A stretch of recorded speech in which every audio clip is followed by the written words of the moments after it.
श्री राधा वल्लभ लाल की जय। श्री हित हरिवंश चंद्र महाप्रभु की जय। गुरु जी महाराज की जय। सभी रसकाचार्यन की जय। श्री राधा सुधा निधि के अब चौथे श्लोक पे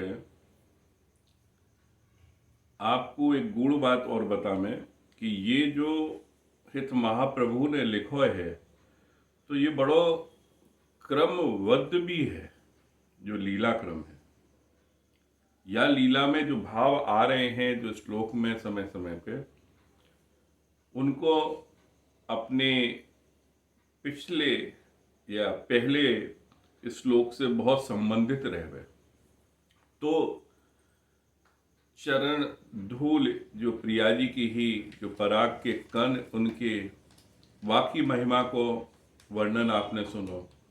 अब वो कैसे और कौन कौन को प्राप्त भये हैं वो विचार आपके मन को अंदर से हिलोरे देगो, ऐसो अनुभव आएगो। तो यहाँ पे चौथा श्लोक ये है, आधाय मूर्धनि यदा पुरदार गोप्यः कामं पदं प्रियगुणरपिपेच्छ मौलिः भावोत्सवेन भजतां रसकामधेनुं तं राधिका चरण रेणु मनुस्मरामि। अर्थात जिस प्रिया जी की जो चरण धूल है को मस्तक पर धारण करके उदार गोपियों ने मोर मुकुट श्री श्याम सुंदर के प्रिय गुणों के साथ कमनीय जो कामनाएं हैं या वांछनीय पद गौरव को जो प्राप्त कियो वही भाव रूपी उत्सव से भजन करने वालों के लिए रस देने वाली कामधेनु स्वरूप है। उस श्री राधिका चरण रेणु श्री प्रिया जी की चरण रज का तो यहाँ पे हित जी महाराज अगर आचार्य रूप में है तो निरंतर स्मरण करता हूं या वो हित सजनी के रूप में है तो मैं उसका निरंतर स्मरण करती हूं। इस प्रकार से अर्थ है।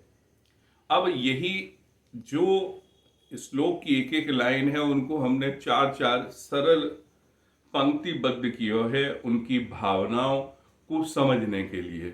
तो आवे आधाय मूर्धनि, आधाय मतलब चढ़ानो, मूर्धनि यानी कि अपने सिर शीश के ऊपर, यदा पुरदार गोप्या, यदि ऐसा हो पुर यानी कि उस निकुंज या उस जगह पे उस पुर की रहने वाली उदार गोपियां कामम पदम प्रिय गुण रपिपिच्छ मौले, कामम काम्य तो ये कामना से लेके है, पदम वो उनके चरण पद कमल, प्रिय गुणे रपिपित। अच्छा यहां गुणे रपि हम जो संस्कृत में बोले अपि, अपि का मतलब भी, जो पिच्छ मौले, और ये इंगित करे पिच्छ मौले मोर पंखी को जो धारण करते हैं। मोर पंखी को कौन धारण करें? अपने श्री श्याम सुंदर। वो उन्होंने मोर की जो आसक्ति देखी उस आसक्ति को लेके उन्होंने मोर पंख धारण किया कि जो उनकी आसक्ति है वह प्रेम में मोर की वह को धारण करने के लिए जैसे कोई अपनो मंगलसूत्र पहने पतिव्रता स्त्री, वह प्रकार से उन्होंने मोर पंख को अपनी आसक्ति दिखाते हुए धारण कियो। अब ये आवे भावोत्सवेन भजताम रस काम धेनु, जो भावोत्सव में यानी कि भाव का उत्सव, भावोत्सव भजताम जो भजन करते हैं उन्हें रस की काम धेनु प्राप्त होती है। काम धेनु जो आपको पता ही है, अपने सनातन धर्म में कई जगह काम धेनु को जो वर्णन किया जाके लिए अपने वशिष्ठ ऋषि और आपके दूसरे जो ऋषि बने क्षत्रिय से विश्वामित्र जी, दोनों में संग्राम भय। तो ये चीज क्यों भाई? क्योंकि कामधेनु सभी पूर्ति करे वह जगह पे। तो ऐसी वो जो भजन करने वाले हैं उनके भावोत्सव से रस की कामना जो होती है उसको पूर्ण करने वाली कामधेनु तन राधिका चरण रेणु, जो मतलब उनकी चरण की धूल या जो पराग के कण प्रिया जी के हैं रेणु, उसको मनुस्मरामी, मैं उसको स्मरण करता हूं या बार बार उसका स्मरण करता हूं, प्रणाम करता हूं, ऐसा अर्थ आवे। अब ये पंक्ति में कहलावे कि यह आधाय मूर्धनी यदा पुरदार गोप्या स्थापित मस्तक पर चूर्ण कर दिया जाए, यानी कि मस्तक पे वो चूर्ण अगर स्थापित कर दिया जाए, जब पुर की निवासी कृपा दृष्टि हो आए। कौन डाल सकता है ये? उस पुर की जो निवासी हैं, उदार हैं गोपिन को स्वभाव जो चुटकी भर लाए। उदार है गोपी है मस्तक पर जब वशीकरण चूर्ण चढ़ाए, क्योंकि पिछले श्लोक में हम बता चुके हैं कि श्याम सुंदर के वशीकरण को चूर्ण है। तो गोपियां वो चूर्ण डाल के वो अपनी वांछित कामनाएं जो प्यारे लाल श्याम सुंदर के साथ में ही वो सब पूर्ण हो रही हैं। क्यों? क्योंकि वो तो जहां जहां वो चरण की धूल भी देखे वो रसिक शिरोमणि लुटत है, वो लोटपोट हो जाते हैं ये प्रिया जी के। तो गोपियों ने अपनी कामना, अपनी इच्छाओं की पूर्ति के लिए जो श्याम सुंदर से है उन्होंने ऐसा किया। अब कामम पदम प्रिय गुण रपि पिच्छ मौले, परिकर रूपा तो सहज सेवा में है। गोपियन के वैसे 3 स्वरूप बताए गए हैं, एक परिकर को, एक श्रुति को, एक मुनि। अब यहाँ पे परिकर जो हैं वो पहले से ही उनकी कृपा पात्र हैं, पर जो श्रुति में आमे या मनु रूप में है उन्हें वो पात्रता चाहिए, उनकी निजता या सहजता चाहिए। पर यहाँ पे थोड़ा सा भेद भी आवे, जो ब्रज लीला है वो गोपियन को लेके है और जो निकुंज लीला है उनके परकर की वो सखियन को लेके है। तो यहाँ पे गोपियन के जो भाव हैं वो कैसे हैं? श्रुति रूपा गोपी कहा में, गोपी उदार प्रीतम को इष्ट प्रसन्न बता में। तो वो अपने प्रीतम को जो उनके इष्ट हैं उनको प्रसन्न करने के लिए वो उन्हें भी प्रदान कर सकें। मोर मुकुट वाले की कामना है प्रिया निकट ले जावे, और उनकी क्या कामना है कि मोए कोई भी तरीका से प्रिया जी के निकट ले जाए।